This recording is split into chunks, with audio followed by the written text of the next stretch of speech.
Kamu itu kan masih muda, Wan. Jangan setiap bulan minta-minta terus. Kamu itu harus usaha dong. Kerja apa, kek? Sudah hampir setahun ini istri saya sakit parah, Pak Joko. Ya, itu kan karena faktor pikiran. Ya, karena kalian itu miskin. Karena tidak mempunyai uang untuk beli makan yang enak-enak. Dan tidak mempunyai uang untuk memenuhi kebutuhan hidup sehari-hari. Benar kan? Benar, Pak Joko. Kamu mau kemana? Mau pulang. Kamu ini gimana sih? Saya ngasih nasihat kamu kok kamu malah mau pulang. Saat ini saya tidak butuh nasihat siapapun, termasuk Bapak. Yang saya butuhkan sekarang adalah pinjaman untuk berobat istri saya yang sakit parah.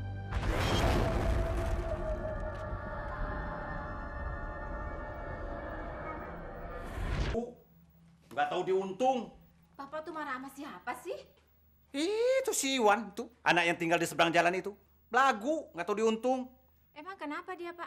Tiap bulan minta terus kerjanya. Nggak mau usaha. Kerja, kek. Ah, Bapak juga harus maklum dong, Pak. Sekarang kan cari pekerjaan susah, Pak. Ingat, Bu.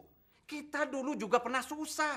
Tapi Bapak usaha ini, usaha itu, dagang ini, dagang itu. Akhirnya apa? Ini semua kita dapatkan karena usaha. Iya, tapi kan tidak semua orang sama, Pak. Memang tidak semua orang sama, Bu. Tapi kan dia harus usaha. Kalau enggak, gimana dia akan dapat seperti ini? Istri, anak, dan harta adalah titipan Allah Subhanahu wa Ta'ala. Oleh karena itu, kita jangan pernah membanggakan dan mengagungkan kecantikan istri kita. Dan kita juga jangan pernah memanjakan anak-anak kita. Apalagi kalau kita mendewakan harta yang kita miliki. Kalau sudah kita mendewakan harta yang kita miliki, sifat sombong akan selalu mempengaruhi diri kita. Sifat serakah akan menghantui jiwa kita. Sifat kikir, medit, pelit akan merongrong hati ini karena kita takut akan kemiskinan. Padahal Allah sudah menurunkan ayatnya, memberitahu bahwa kita harus berusaha merubah hidup kita untuk tidak menjadi miskin. Maaf, Pak Ustadz. Bagaimana kalau kita setelah berusaha, tapi belum juga berhasil?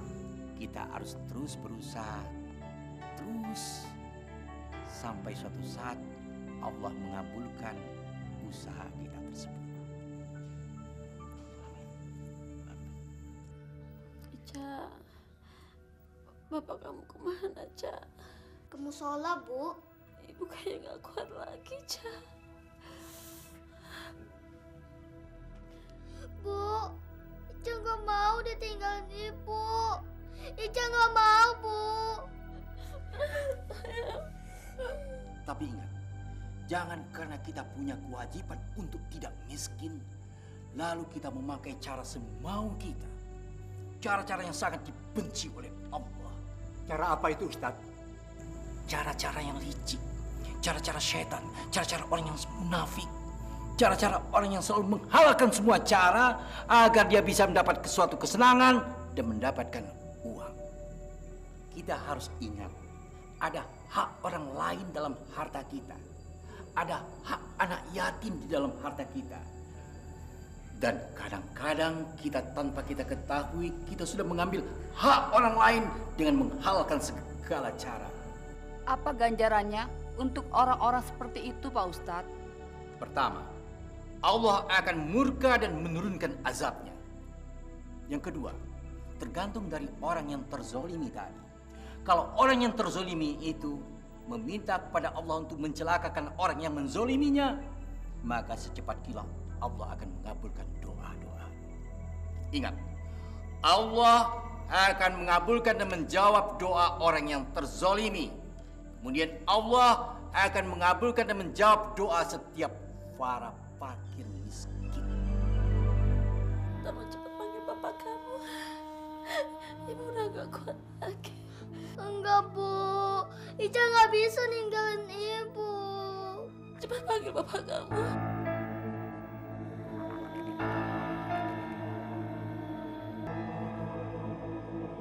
Oleh karena itu, mari kita bersihkan hati kita agar kita selalu mendapat ridho dari Allah Subhanahu wa taala. Amin. Assalamualaikum.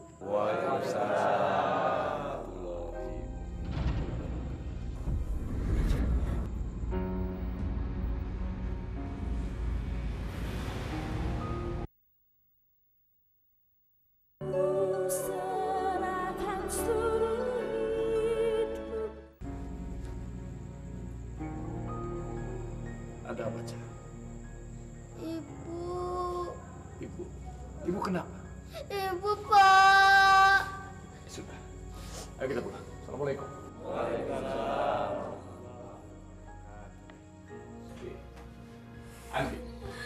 Andi. Kamu kenapa? Kamu kenapa? Maafkan aku, Mas. Aku tidak dapat memenuhi kewajibanku sebagai istri dan juga ibu buat anak kita. Kamu tidak boleh bicara seperti itu. Ya. Kamu tidak boleh meninggalkan saya dan juga Ica. Kamu tidak boleh meninggalkan kami. Maafkan aku, Mas. Maafkan ibu, sayang. Maafkan aku. Asyhadu an la ilaha illallah wa asyhadu anna Muhammadan Rasulullah.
Sabar ya. Bapak tidak perlu lagi basa-basi. Apa maksud kamu, Wan? Ini kan yang Bapak inginkan. Maaf, Wan. Saya tidak mengerti apa sih maksud kamu. Baik. Saya akan bikin Bapak mengerti. Astagfirullahaladzim.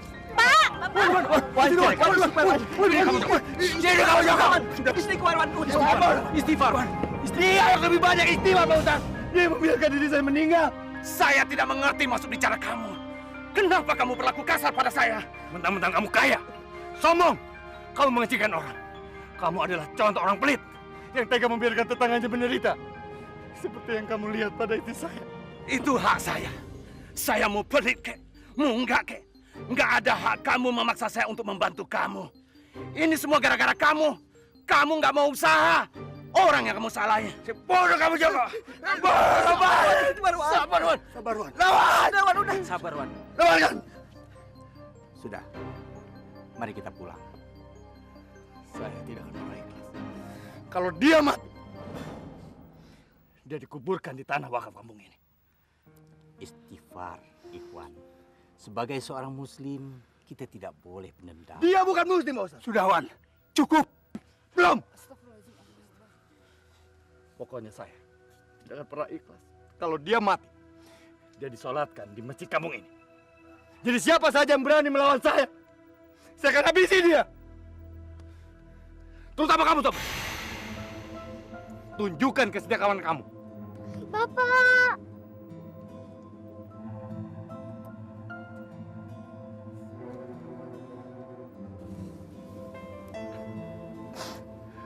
Cuma kamu satu-satunya milik Bapak.